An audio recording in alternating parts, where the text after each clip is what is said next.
You're listening to a Comics XF podcast.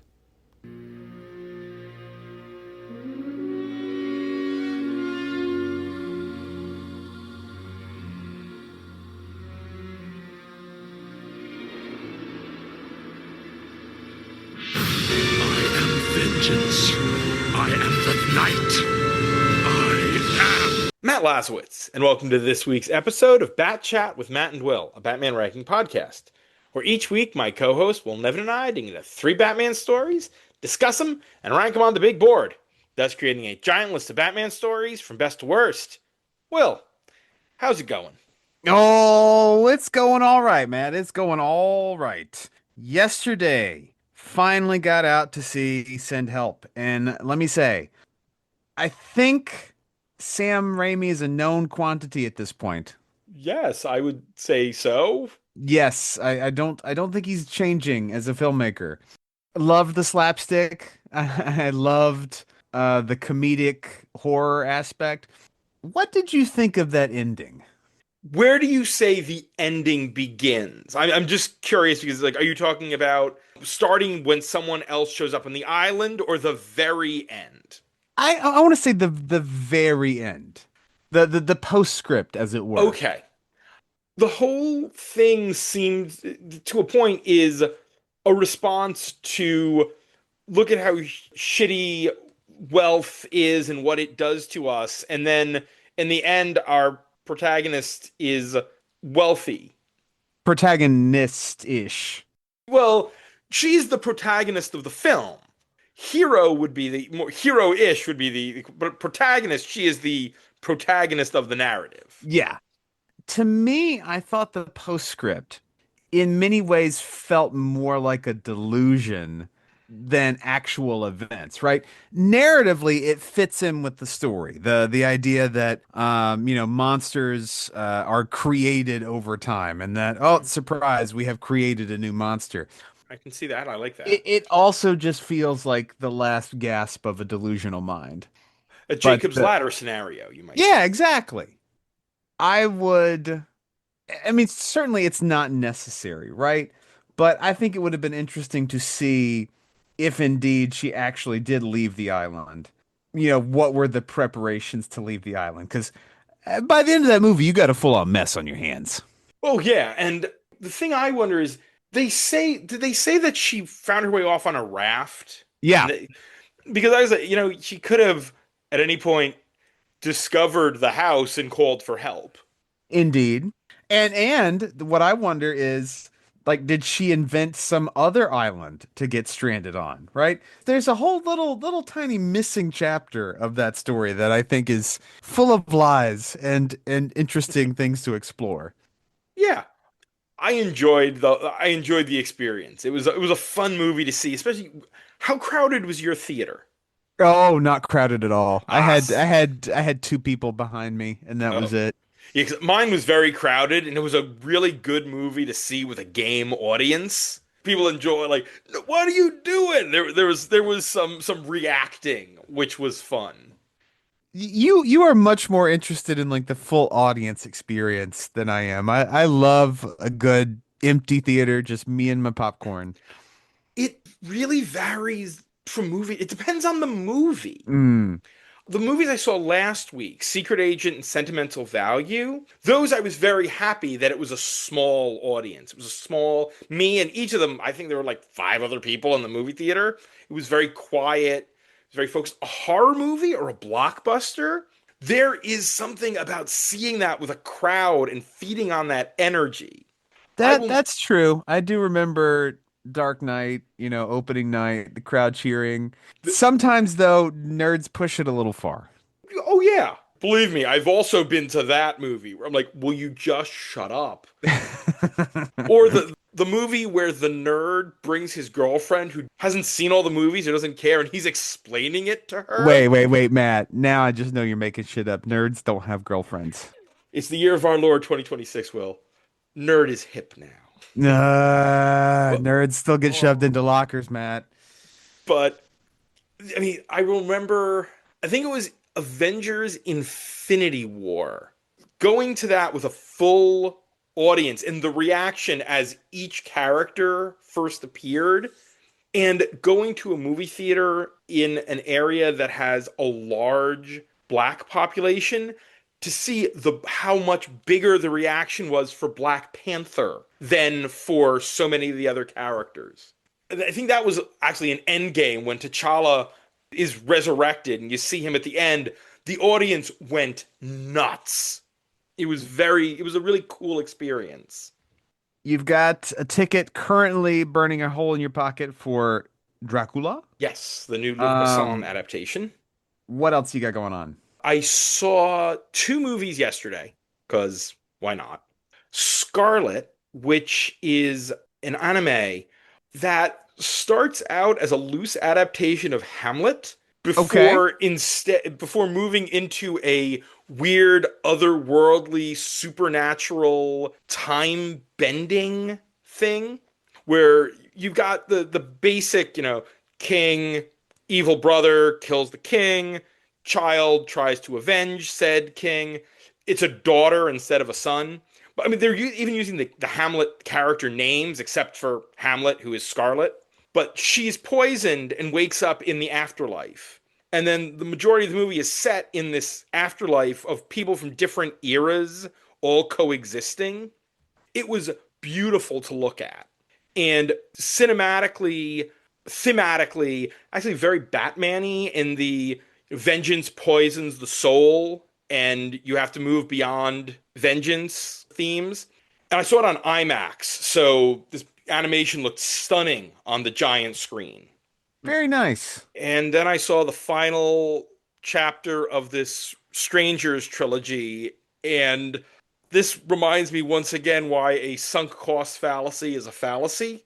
Okay, I've seen the first two, so I should go and see the third in the big screen, even though the first two were middling to okay. By the end, it's like, it's only 90 minutes long.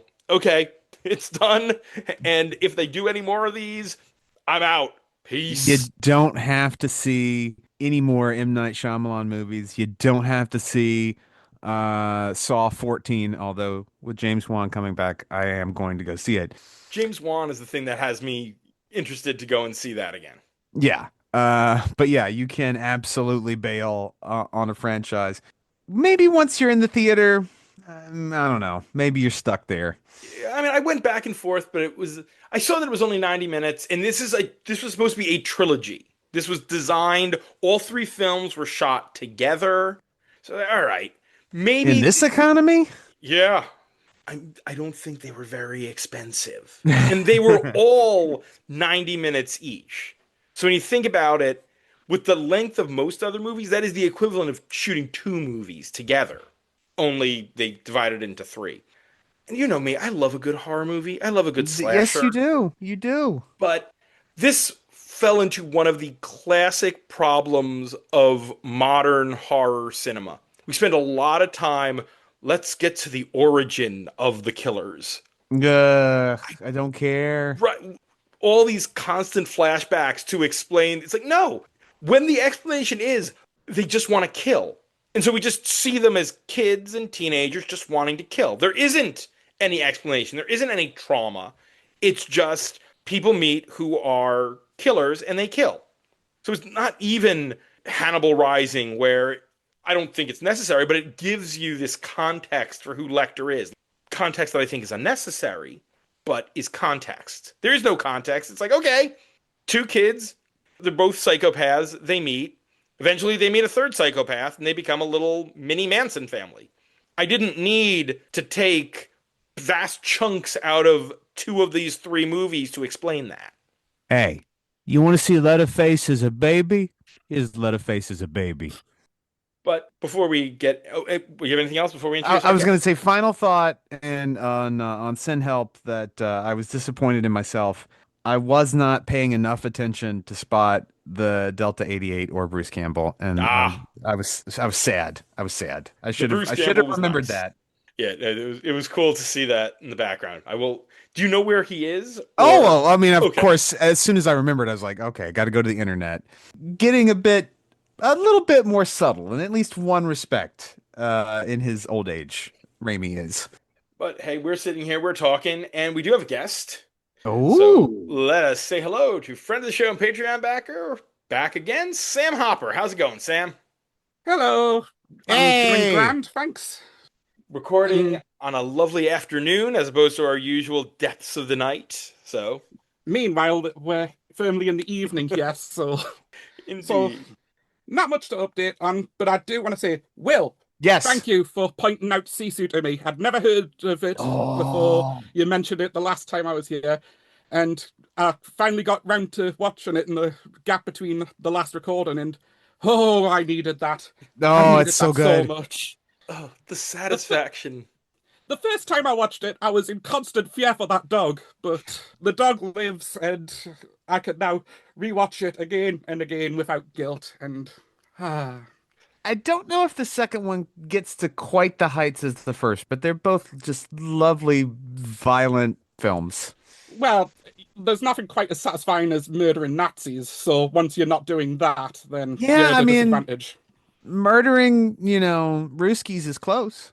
Maybe I don't know.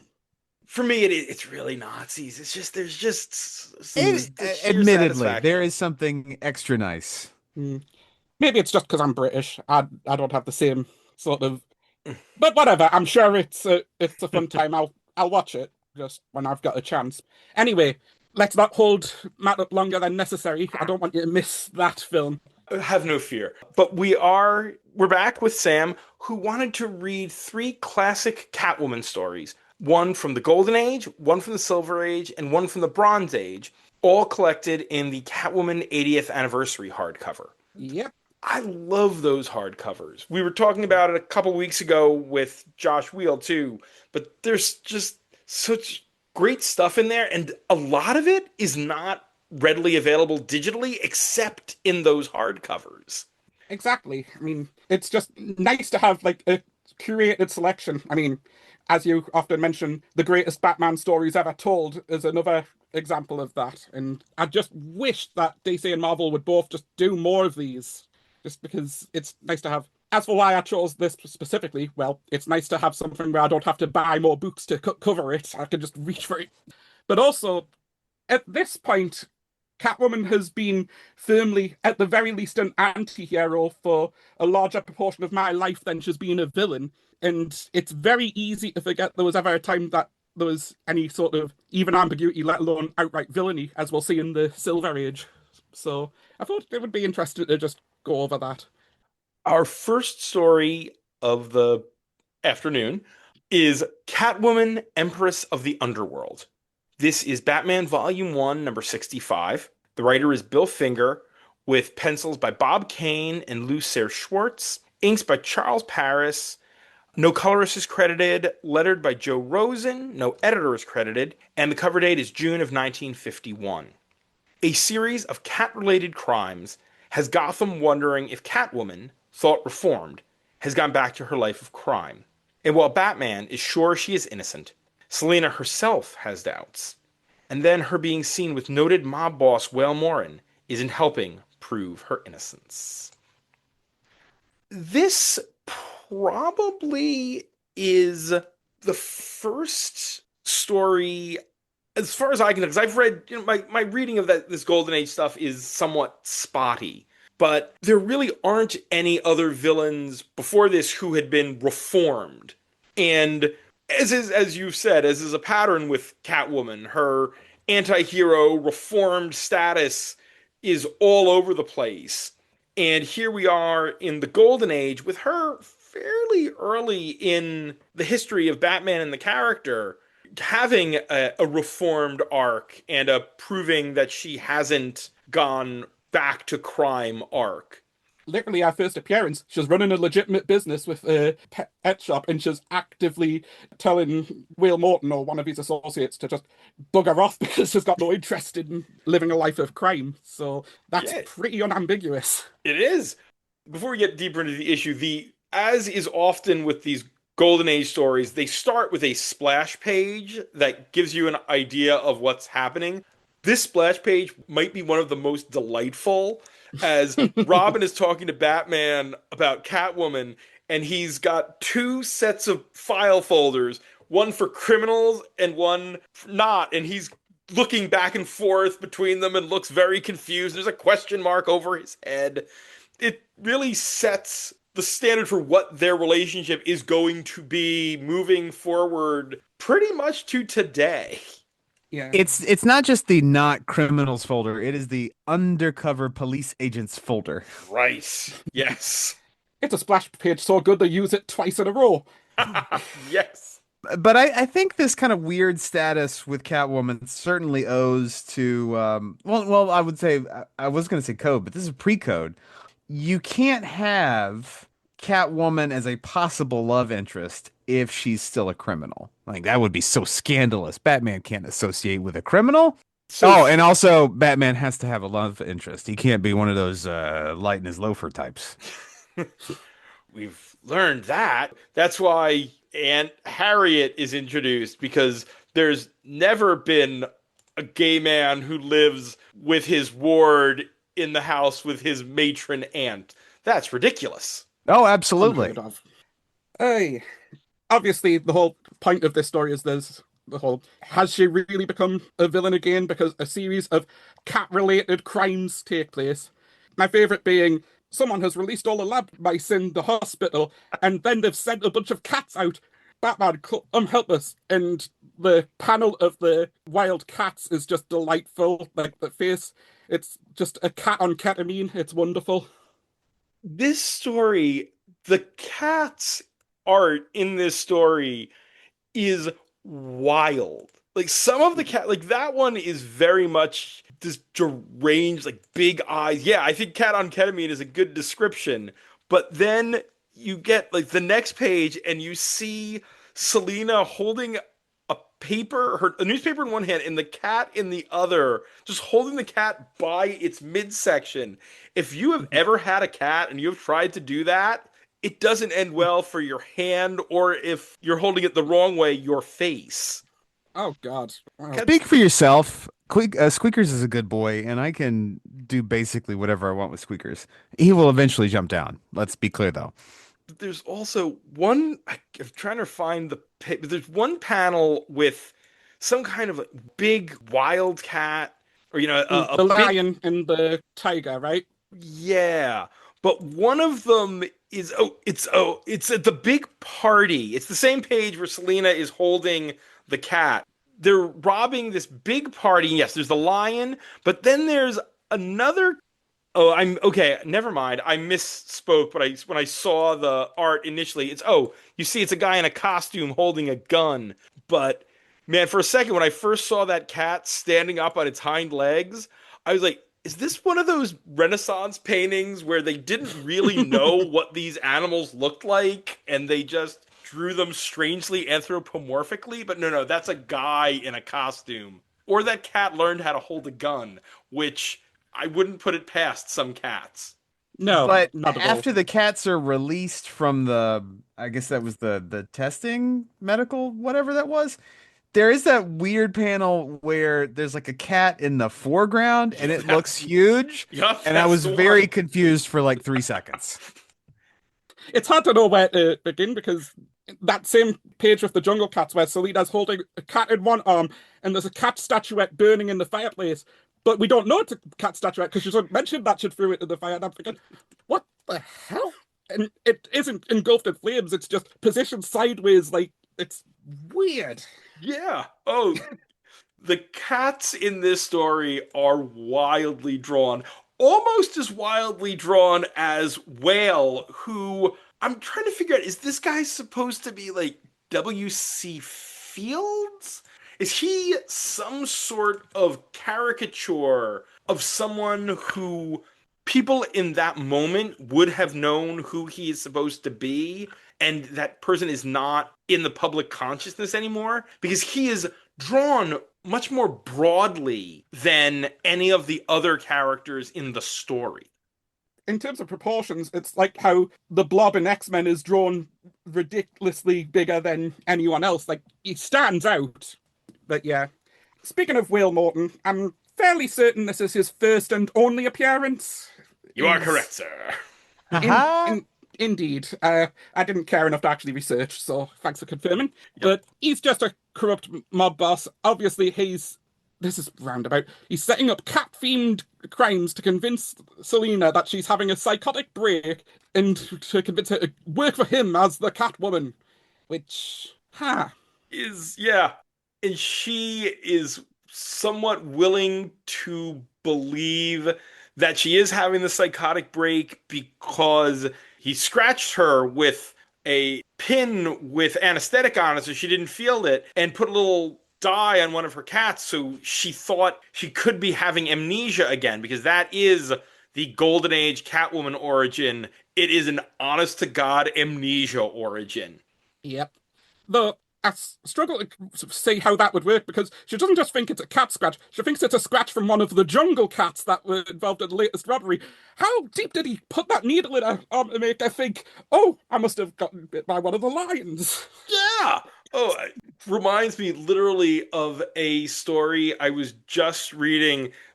The only manga that I read regularly is Detective Conan, which is a detective manga. Mm-hmm.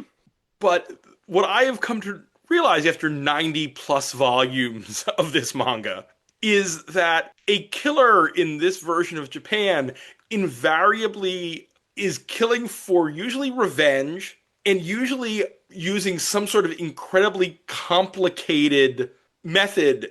And the story that I just finished reading involved someone having been planning this murder for 16 years, long enough for a tree to grow to hide part of the murder, but also they went up stabbing someone and then created 4 more deep gashes to make it look like they were killed by a giant mythical cat monster that they made someone think was there because they had used this tree to partially obscure a building and dropped the backdrop behind the tree to alter the proportions, so they thought the large dog was actually 2-story tall gigantic cat monster. And it was like wildly, but it was a Detective Conan murder. They all are crazy levels of overplotted, and so it's like, oh, I got to the end, it's like, oh yeah, that's a Detective Conan plot if I ever heard one.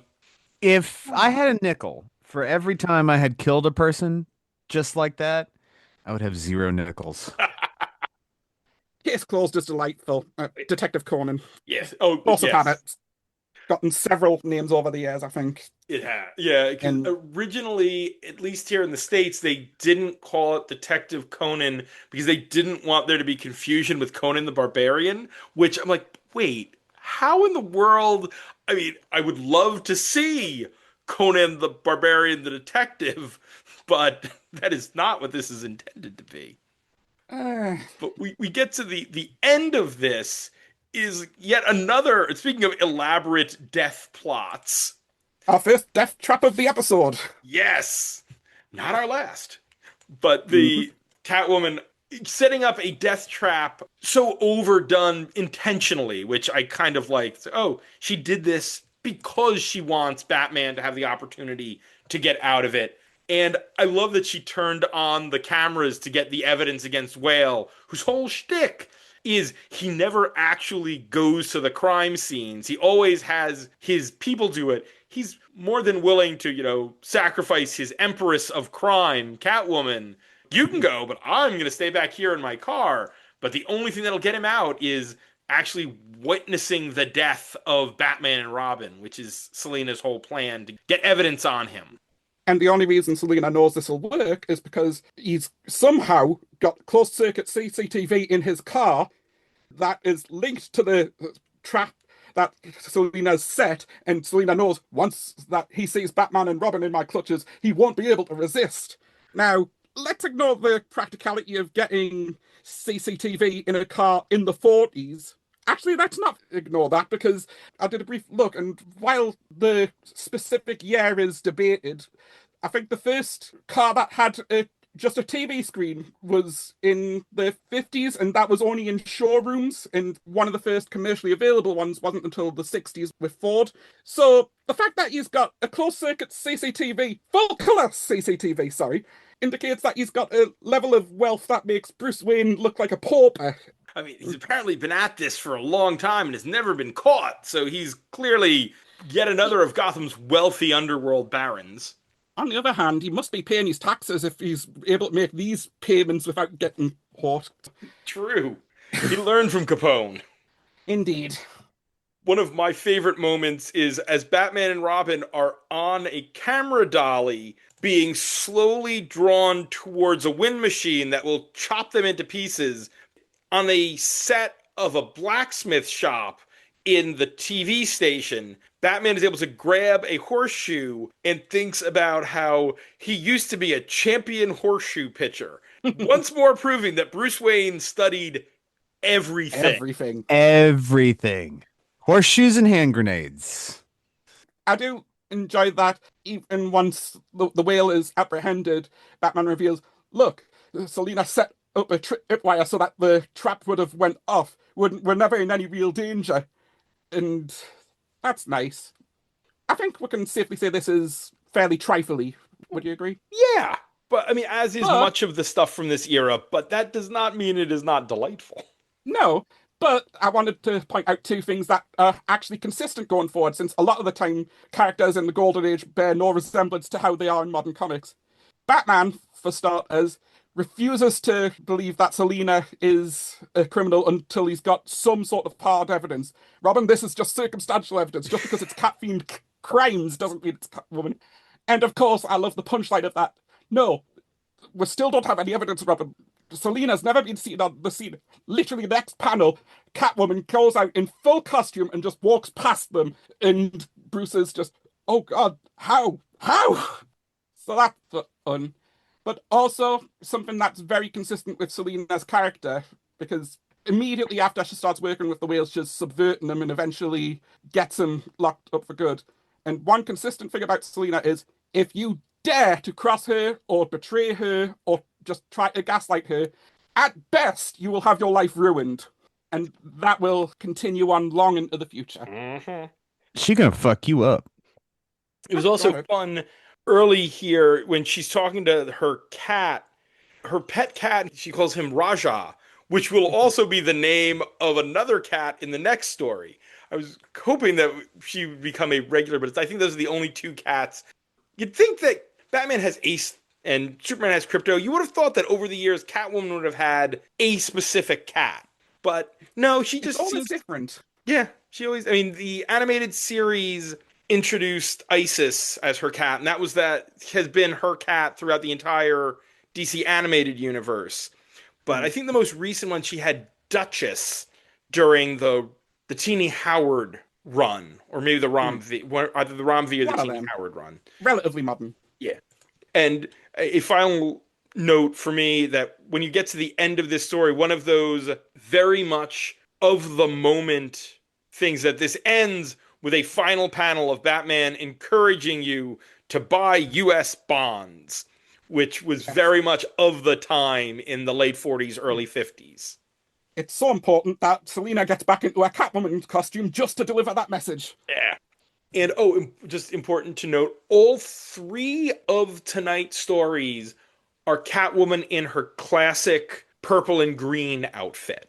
There are many different Catwoman costumes over the years, but this particular story, and the other two as well tonight, are all her in the purple and green suit, which is funny because I was just watching something for our bonus episode this month, which also briefly features that costume. I'm like, oh, that ties in nicely with what else I'm going to be reading today. Is it time, gentlemen? I think so.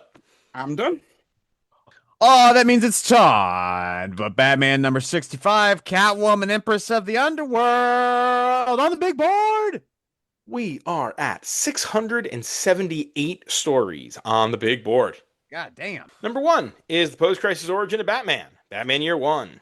Coming in at a sexy 69, it's Batman and Robin 13 to 16. Batman, the return number 1, Batman and Robin must die. At 150 is Legends of the Dark Knight 105 and 106, Duty, where Jim Gordon and Harvey Bullock must stop the Joker. That man said duty. At 300 is Death Mask, not the manga from a few weeks ago, but the first Archie Goodwin, Jim Aparo Batman story. Coming in real high, not nearly as close to the bottom as it once was. At number 420, it's Scooby-Doo Team Up, number 18. Doggone Crisis. At 450 is the Battle for the Cowl miniseries. And all the way at the bottom remains Three Jokers. Now, Sam was not here for the recording that we just did, and he would not have had the opportunity to listen to the recording that we just did because it's not available yet. But you out there who are listening to it now have presumably heard the recording that we just did. None of those numbers changed from the last episode. All of them remain the same. Oh, Thanks. I'm looking forward to hearing that when it releases. Thanks, three of Tom King's lesser stories. Oh, boy. I retract my boy. statement. I am not looking forward to the next one. Take a powder, Sam. Just go do something else with your life. So, Well, let's go to lighter topics. yes. So, Can I make a suggestion? Yes, Please please. do. I think all Golden Age stories should be judged against the King of the Crop, Joker's Boner. And as fun as this is no Joker's Boner. No. That is true. So Joker's Boner is currently at 429. So we are below there. I was going to say we're probably in the lower four, upper fives. That's Trifle Town. I mean, I'm looking at it and I see, like, for instance, 489 is The Penny Plunderer. We're definitely in that area. Trifletown's a fun place. There's nothing wrong with being in Trifletown. Absolutely not. I mean, I'm looking there. I mean, you've got Luthor, You're Driving Me Sane up at 478. The House Different of the era, but Man Bat 1 to 3 at 482. just madness. House of the Serpent down at 511, where an evil sorcerer turns Batman into a snake, and Etrigan the Demon must turn into a mongoose to save him because Bob Haney. Let's start here. Speaking of cats, 508, Challenge of the Catman. First appearance of Catman. Catman does kind of suck. Until Gail Simone in like 2005, yes. But we're not talking about Gail Simone Catman. No, we are not. No. We are very much talking about original recipe Catman at 508, and yeah. Okay, so I'd put this above that, I think. all right, then moving up a little, 502, because I'm kind of sticking now to Gold and Silver Age stuff. 502, The Isle That Time Forgot, the robotic dinosaur story. Oh, I love a robotic dinosaur. Yeah. We were making this movie and it was going to be the most realistic thing ever. Oh, that's okay, guys. I don't mind. Yeah, that I don't mind that you endangered me and that this actor tried to kill me repeatedly because he was jealous. I am completely fine with that. I can't wait to see your movie that you're not going to pay me at all for my near-death experiences repeatedly. I don't think this beats that. All right, so that's Because that is so bananas. so we're between 502 and 508. That is a really tight range. What about right below? What about new 503? Right below Isle That Time Forgot, above Pain and the Butler. I do like that. Our second story of the night or afternoon is The Catwoman's Black Magic. This is Superman's girlfriend, Lois Lane, numbers 70 to 71. The writer is Leo Dorfman, with art by Kurt Schaffenberger. No colorist or letterer is credited, and it is edited by Mort Weisinger. The cover dates are November of 1966 to January of 1967. While investigating a possible location of a penguin crime, Lois instead runs afoul of Catwoman. Catwoman hypnotizes Lois into believing she is Catwoman to use her in her crimes. But things get more complicated when Catwoman uses the magic of Circe to turn Superman into a super cat. Oh, this one's just delightful. This is probably my favorite story in the entire hardcover that I've read for this. There's a big Catwoman 60-year anniversary hardcover that we took all these stories from, and oh, this is so wonderful. And Matt, thank you for making a summary that doesn't give away just how bonkers this story goes. All right. I want to ask a central key question here. Okay. So when Lois is dressed up as Catwoman, Superman can easily easily spotted. But when Catwoman is pretending to be Lois, pretending to be Catwoman, he is very confused. And I don't know why that is. Option one, Selina's a very good actor. Option two, this is Silver Age Superman, and he wouldn't think, oh, I better double check things. As soon as he's convinced he's right about something, he will do it. For good and for ill. That is the beauty of a Silver Age Superman story. As goofy and ridiculous as some of the Silver Age Batman stories we have read are, they've got nothing on Silver Age Superman except for the Bob Haney stuff over in Brave and the Bold. But that's Bob Haney. Bob Haney's his own class, I think. Yes. But boy howdy, Silver Age Superman stories are all just wild. And didn't want to give away in the synopsis just how kooky this story gets. It starts out pretty straight. It's like, okay, Penguin is broken out of jail. There's a new bird sanctuary opening in Metropolis. Lois figures, let me go there because it's a place where the Penguin will likely go to rob. Then it just starts to slide downhill and it rolls. My favorite panel, just the two lines of dialogue that I think probably say the most about this story. But since Lois is in a hypnotic state, she'll probably forget all of this when she snaps out of it. Yes. I'll hide the remnants of my civvies in the pouch on my cape. You fiend! My cats are ruining their teeth on your invulnerable body. The thing is, Matt, even with your little summary of how things go bonkers, you've glossed over things. How did the Penguin escape? What was the occasion? Oh, right. They decided, oh, it would be perfect to run a children's birthday party in prison and have Penguin provide the entertainment. And But that is right out of a Batman 66 moment. Like, you can absolutely see Burgess Meredith doing that. And Indeed. that the opening splash here does reference Catwoman. Is it Julie Newmar? Lee Merriweather? No, it's Lois Lane. Yes. What I love about this is a lot of people would cut onto this because Catwoman got very popular because this is her first appearance in, I want to say, 16 years because the Comics Code Authority. And so I can see people seeing the Batman TV series and going to read this. And even by the standards of the Batman TV series, this goes wild. It starts at Batman 66 is our baseline normality before things get bonkers. And I do want to bring up, speaking of Penguin's escape, after that, Penguin gets past Superman and Batman by hiding on a parade float with Lady Bird Johnson and her two daughters. So it's not just Superman is, he wouldn't ever think to look at, the president's wife's float with his X-ray vision, but it has to be bird themed.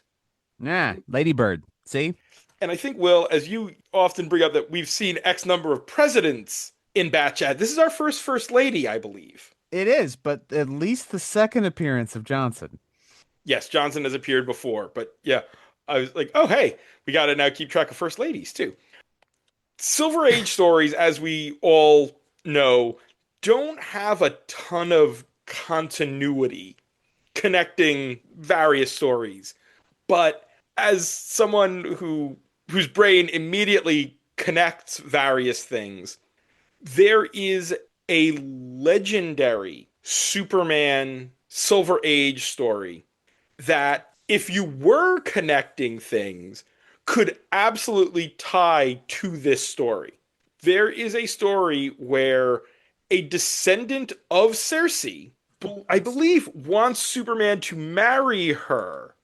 And when he refuses, she casts a spell on him, and he turns into a man lion. He's got a lion head and lion paws, and he's in the Superman costume, and he's flying around. And it's one of the legendary Superman stories of the Silver Age. And I'm reading, it's like, if I had a nickel for every time Cersei's magic turned Superman into a cat, I'd have 2 nickels. It's not a lot, but it's weird that it happened twice. I think wow. in the Superman writer's room of, I guess, ever, there's probably some book that gets passed down from writer to writer. and it's got like two halves of it. The first half is ways to work magic into a Superman story, and the other half is ways to work kryptonite into a Superman story. And Kryptonite gets worked into this one in a oh Yes. So it's with. I think we should just go into. Selina is full on supervillain here. There's no redeeming points of her character. She brainwashes Lois, captures Superman, turns him into a cat, throws him into a kryptonite cat cage, which she had built in advance because I got this because in case I ran into Supergirl's cat, but that cat isn't Kryptonian. Still, this'll work. And Lois even starts making, no, you're killing him. I don't care.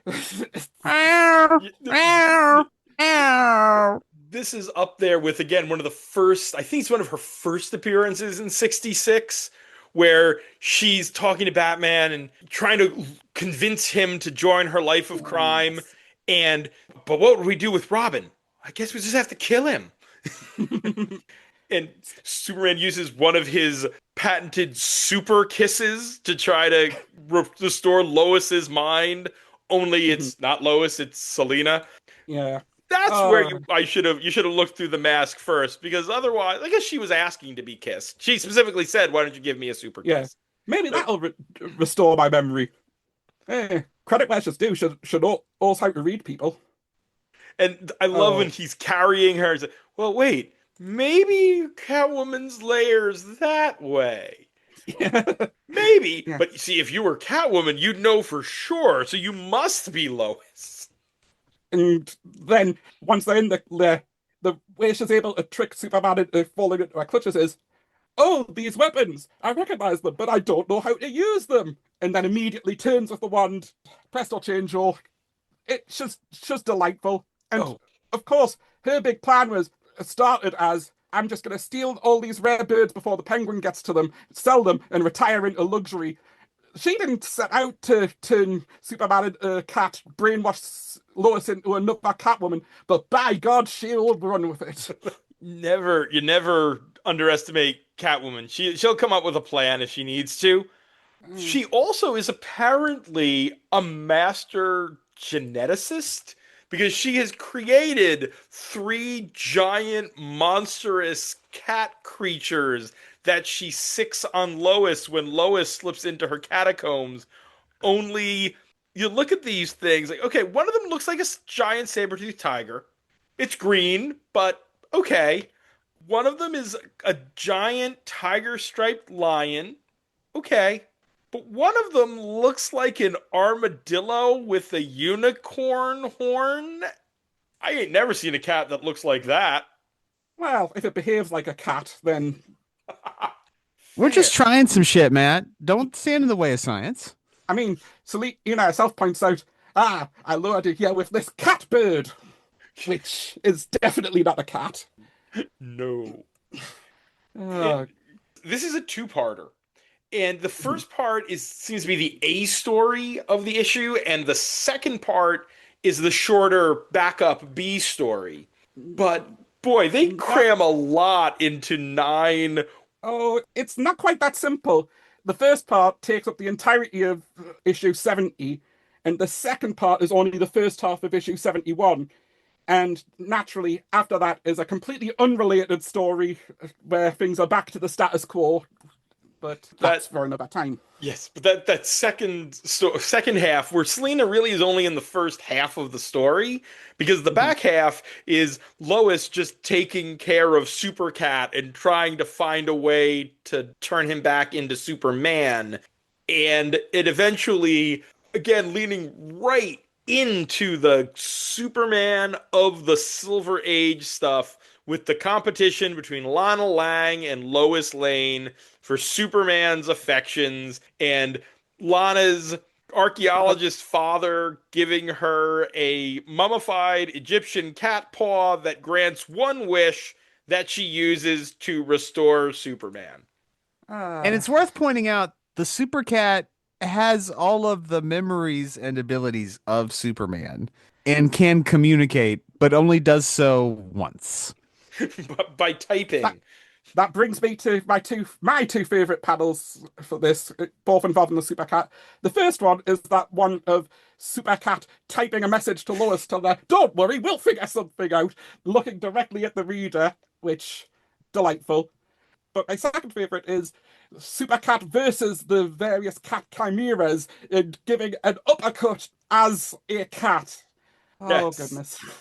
I also was very amused by, it might have been my favorite panel, the panel where Batman comes to Lois to tell him that Superman hasn't been seen, and Supercat is too ashamed to let Batman see him, so he's hiding behind a chair while Batman talks to Lois.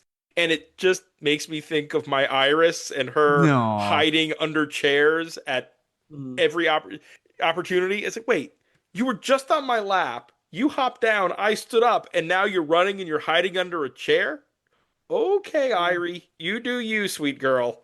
Yeah, he's not exactly in a hurry to get this resolved. As much as he may type messages to Lois, it's Lois and Lana doing all of the legwork.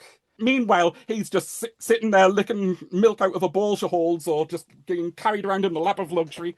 Yeah, I stand firmly by the apotheosis of existence is house cat. You don't have to do anything. You're not even like a dog who you have to go out to do your business. You got a box that the human cleans for you in the house. You can just sit around. If you're a house cat, you've got it made. Oh, yeah. You really sold me on the shitting in a box portion of that. That's if someone else cleans it. You can't clean it yourself. I mean, No. I mean, I guess you have to because I don't think any human is going to. But still, But yeah, like again, Superman still has the mind of Superman, and yet travels in a carrier when he can still fly. Flew to the moon, took care of business he promised to take care of, and then is like, okay, I'll go back in the carrier. How the animals in that probe didn't get immediately splattered against the walls where he punched it from the moon onto the Earth, we'll never know. Inertia is a hell of a thing. But then also eats cat food.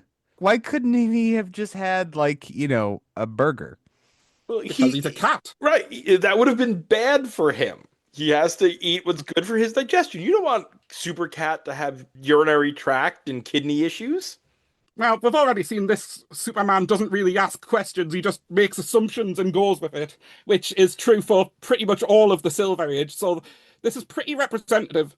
What isn't representative, though, is how well Lois is written here. I mean, yes, she does get brainwashed by Selina because Silver Age and whatnot, but she's the first one to take action to investigate the Redbirds. She defeats the Penguin as Catwoman, which is no small feat.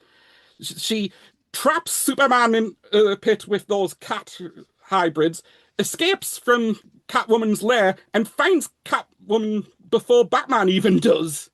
Of course, it only goes so far in the Silver Age, so naturally the whole thing is resolved off page by Batman stumbling on Lois and Selina as they're fighting. But still, considering how rough Silver Age Lois writing can be, this is pretty damn strong. Certainly stronger than Superman, that's for sure.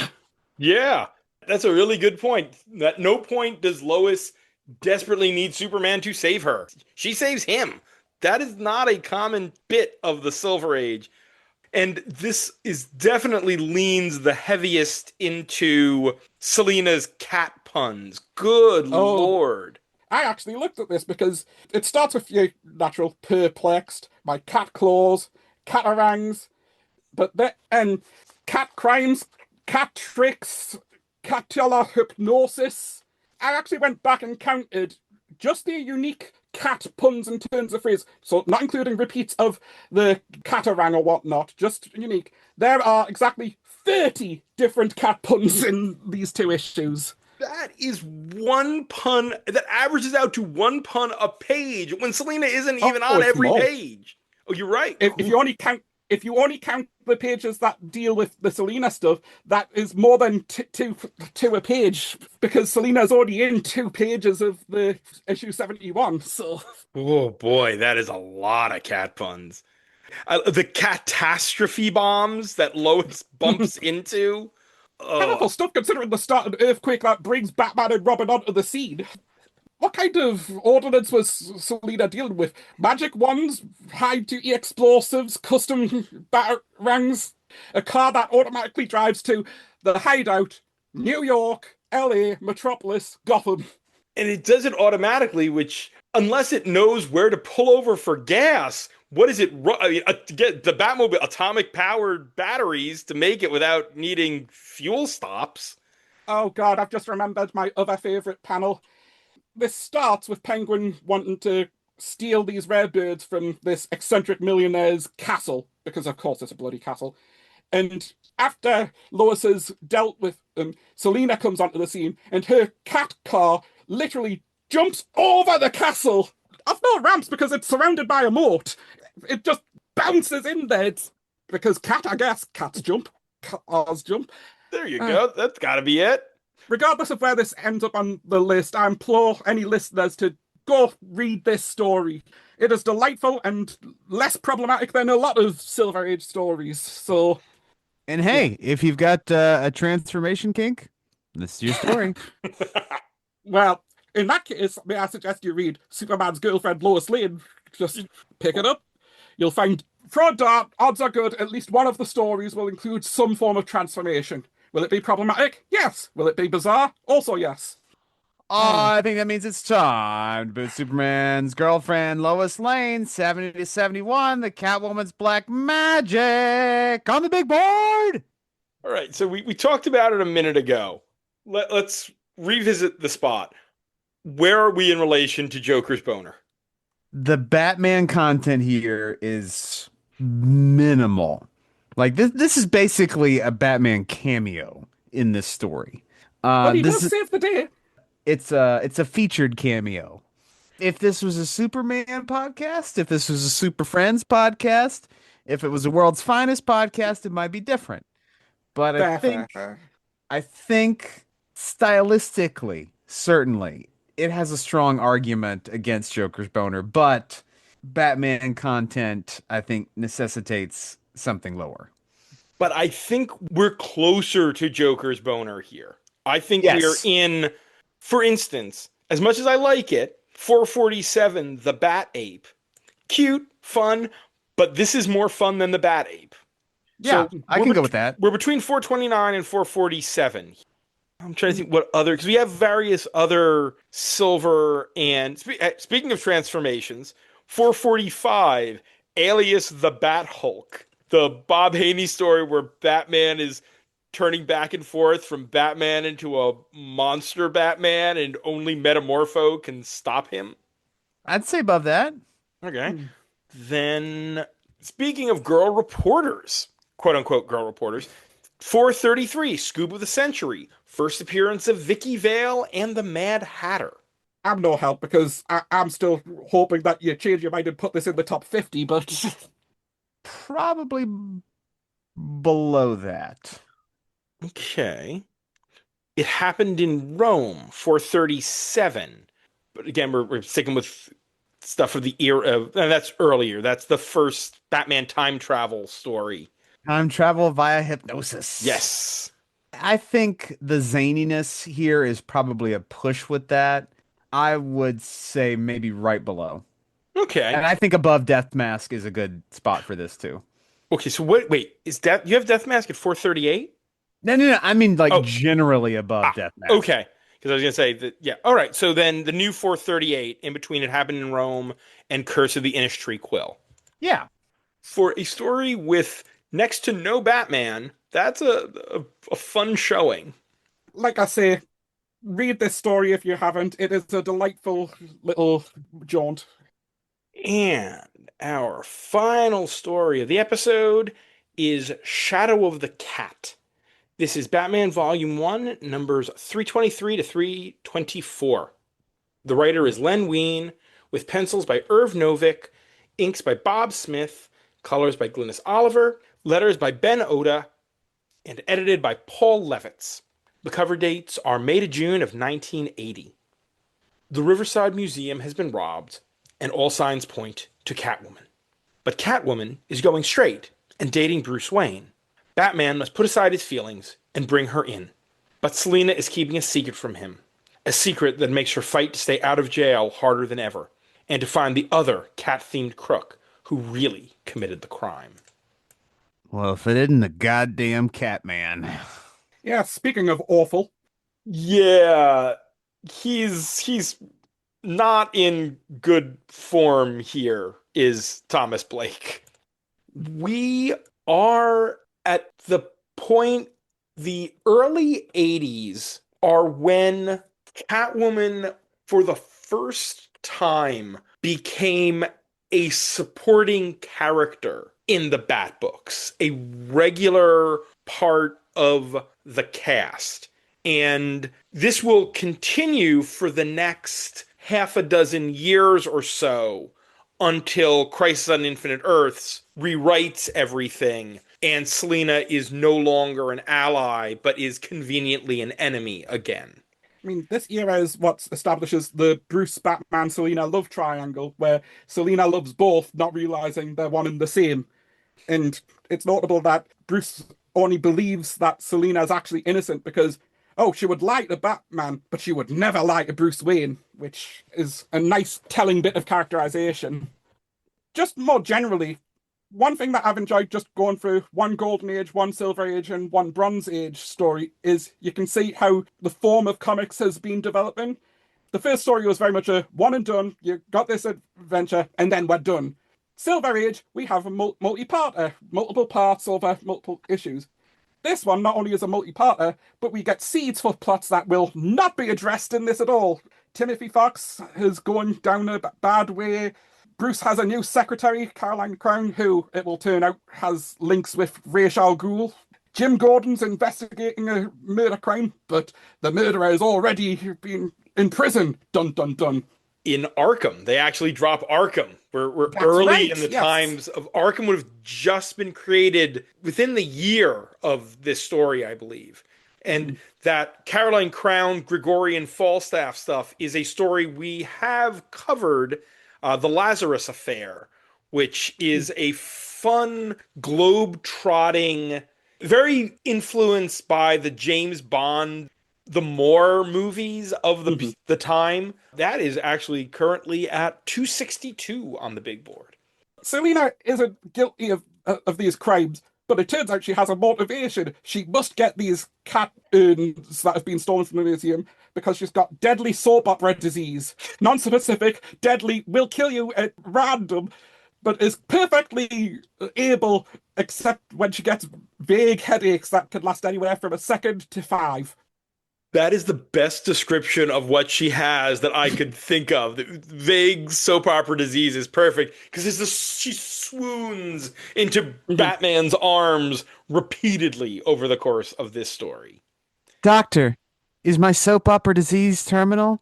Yes, and very dramatic. Also, I wonder how the doctor figured out, no, not only do you have soap opera disease, but the only cure is found in ancient herbs in these Egyptian urns. What? If it were just Selina believing this, it's one thing, but the doctor told her. That's what oh no, Selina, you need to get these urns. I was half expecting him to just be another con man after the urns, if I'm honest. Oh, that would have been good. But alas. The two parts of this, well, it is very much a two-parter. The first part is very much about Bruce and Selina and the back and forth and them investigating the crime. And at the very end of part 1, we get them falling into yet another death trap and it being revealed that it's Catman behind the whole thing. And then part 2 is let's get out of the death trap and let's track down Catman. Each is their own little arc of a story. I do love how in part 2, Bruce shows off his great detective skills on, yes, Catman. I realised that if Selina hadn't committed these cat-themed crimes, there was only one person who would think to do a cat-themed crime. Delightful. And we're definitely in the era where we're leaning into the mystical aspect of Catman as he's constantly talking about being the man with 9 lives and my magical costume.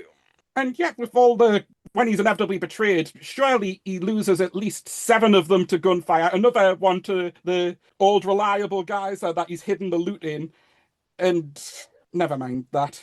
And actually, since we're here, we may as well go with the cop out of the herbs are lost and the geyser, all is lost. Selena is destined to the fate of many a soap opera dame. But no, her mysterious disease is in remission. Oh, but how was it? And I was thinking, oh, did the geyser vaporize the herbs and that would have either... Nope. She was holding onto a scrap of the Catman's mystical costume, which may have magically healed her. Possibly. Except there's no such thing as magic. Is there? There? My mind went the exact same way. I was like, oh, it's going to be revealed that the vaporized herbs. I was figuring it was exactly that, too. It's like, wait, no. It's the convenient magical Catman costume. Because magic. I have to give Catman credit. His plan is definitely something where he's trying to convince Andros Akropolis, Greek criminal mastermind, who likes... Yeah, I'm not even going to keep trying that accent. It's coming out sounding way more... Accent. Cold War than... Yeah. But he's trying to convince Andros Akropolis. He's like, I'll give you these artifacts that you want if you deed me this small island that I'm going to use as a sanctuary for criminals who can come here to avoid the law. For 25% of their loot, of course. Yes, of course. Credit to a realistic plan. I mean, it's not realistic. What the hell am I talking about? But it's not the top, and I will take over the city and rule crime as its top overlord. No. He's found a niche and he's going to do something with it. Will, again, criminal law I know is not your specialty, but the island is theoretically part of an archipelago in Greece. Yes. If you own an island that is part of Greece, you're still under Greek law. Yes. And if Greece would have an extradition treaty with other countries, it's not like you can say, well, I own this island, so all of these wanted criminals, you can't come in and get them. If you've got warrants, they're just going to come in and take these guys, right? Yes, that would typically be how a system of laws would work. But I would suppose on this fantasy criminal island, you would just have an armed force that could repel, any Greeks. Because that is sort of the... Fly in the ointment to Catman's plan.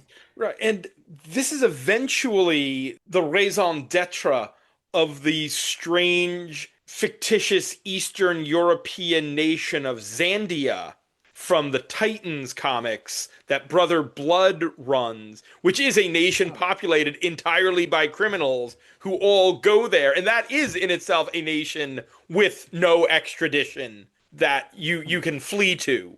So someone thought out the plan a little further than Catman did. I'm just thinking Blake didn't really... He came up with a good idea, but didn't really think it out to its logical end. He also didn't think about, oh, this guy is clearly not trustworthy, so surely this will work out. No, he's not going to give you the deed. He's just going to gun you down. I mean, yeah, you're on an island that he owns. Which, according to the rules you've established, is not illegal. In fact, when Batman and Catwoman arrive, he just goes, nope, not illegal. You've got no way of proving that I wasn't retrieving these artifacts from Catman to return them to the museum. So now I'm going to go away, and if you try to follow us, I'll gun you down anyway. Which surely that would be... But I'll be back in an hour with an army. You better be off my island. Oh, Catman, Yeah. you're as has been often the case in stories we've seen with you, Catman, you did not think this one out. That said, we do have our second death trap of the episode, and this is a pretty damn good one. Yeah. He outfitted a bootlegger's lair, changed their defunct traps into ones that shoot poison gas that lead you to a trap door that drops you into a giant cat's cradle that has been coated with an adhesive that will pull you apart. And obviously, we don't see any violence because this is still code, but based on the damage to Selena and Bruce's costumes, that's a pretty horrendous way to die if it had gotten as far as... Oh, God! Yeah, and Only sticks to clothing, though. Thank God. It only sticks to clothing just by the grace of luck. Even as they're escaping, Bruce comments, "I've got to be careful. If my flesh touches this, I'm dead." It would have been, again, you couldn't do it because of the time and because of, characters appearing on model. But it's amazing that none of Selina's hair got caught to that. No. Having to cut her hair loose. Adhesive doesn't beat hairspray. Got us there. Even though this is silly, it's not the fun kind of silly that we saw in the Silver Age, unfortunately. But there is stuff to like in this. Oh, yeah. Like I say, the love triangle between Bruce and Selina is great. The fact that she can't even bring herself to hurt Bruce is a nice touch. The fact that Bruce goes so far as to take her to the Batcave when she's unconscious to bring her back to health, that is huge. Other than the Bat family, I can't think of many other people at this point who were taken to the Batcave. The Bat family, Superman. That's about it. We're still before even the Justice League was able to really show up in the Batcave. I wouldn't even count Superman. I think Superman just lets himself in. That's not the same as bringing someone in willingly. True, he is Superman. He goes where he wants. And this is in a period we have not covered a ton of stories from the 70s other than your O'Neil Adams stuff. This is the period where Bruce isn't living in the manor. This is when Bruce is living in the penthouse above the Wayne Foundation, and the Batcave is below the Wayne Foundation. It's the same setup where Dick and Damian live during the Morrison Batman and Robin. Which means that he took the time to have Alfred ship the penny, the playing card, and the dinosaur to this new Batcave. Oh, Bruce. And it looks basically the same as any Batcave that you've ever seen. I mean, It's a cave. It has bats. And it's got all the stuff. he's a collector. You're not going to leave your stuff behind. You need that stuff. But at least in the modern era, when they've done something like that, it's been more of a garage or, mildly like military basey. This is literally just another Batcave. Yeah, Morrison makes it very much, or has their artists make it very much more of the Bat bunker under the Wayne Foundation than the cave. But it's the same idea. And this was from the late 60s through around when Jason Todd shows up, because he moves out of the manor when Dick goes off to college and moves into the city then. So this was around the New Teen Titans era. I mean, it was a decent amount of time where Bruce was living in the city.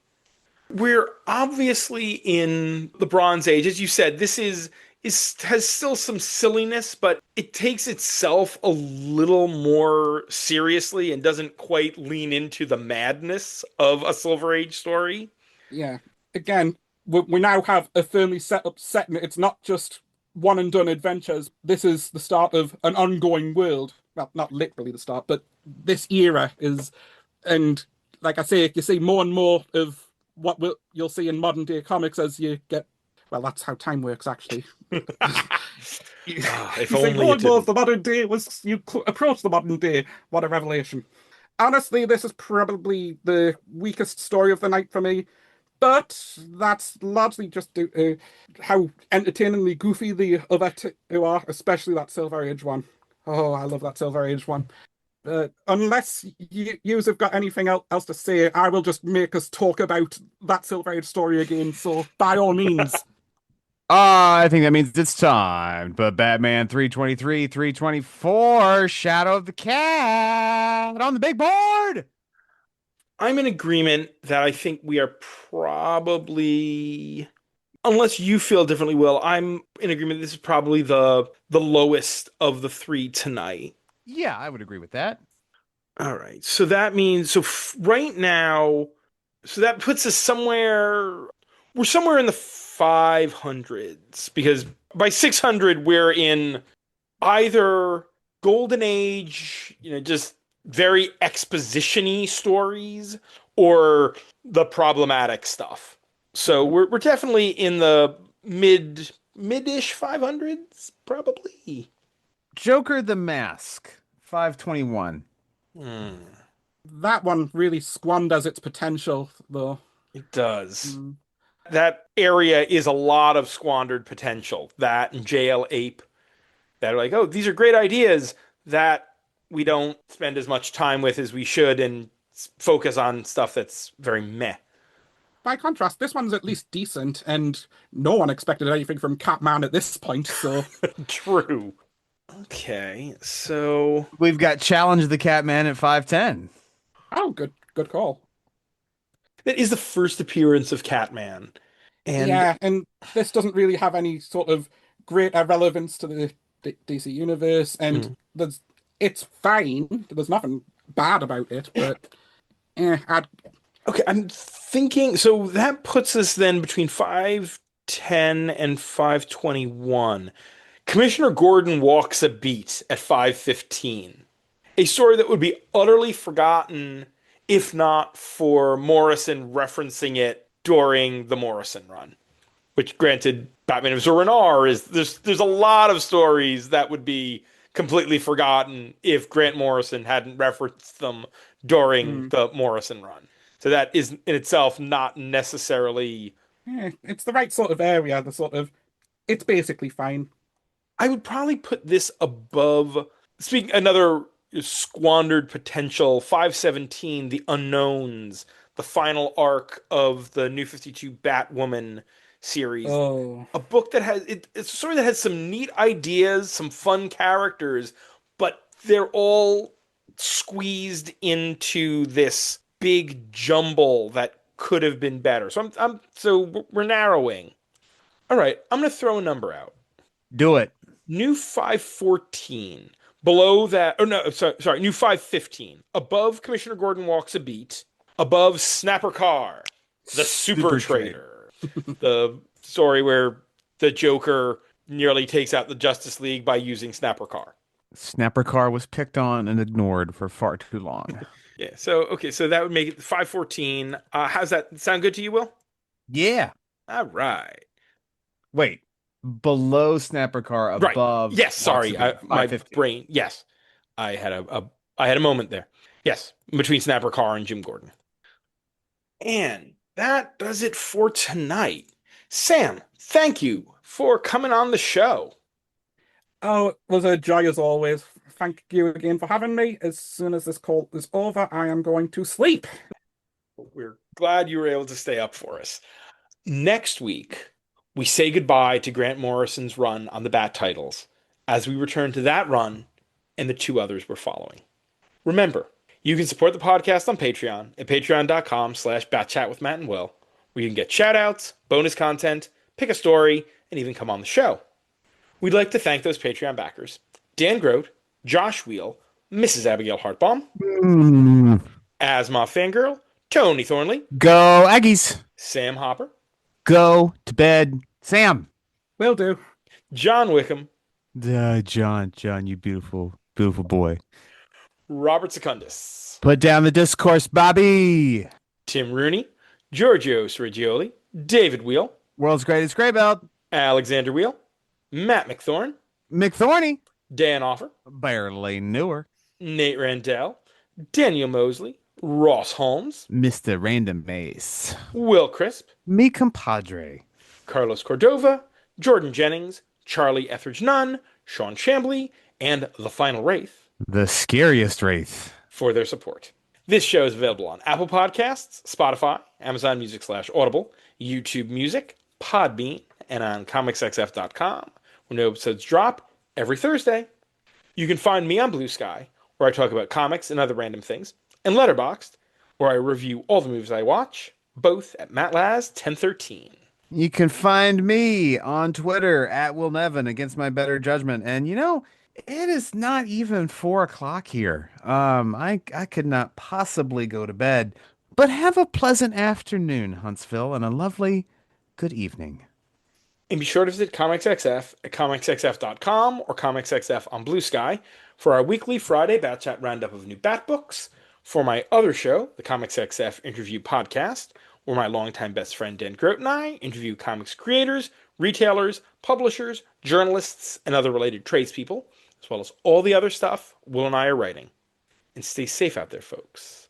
Gotham is not a place to be after dark.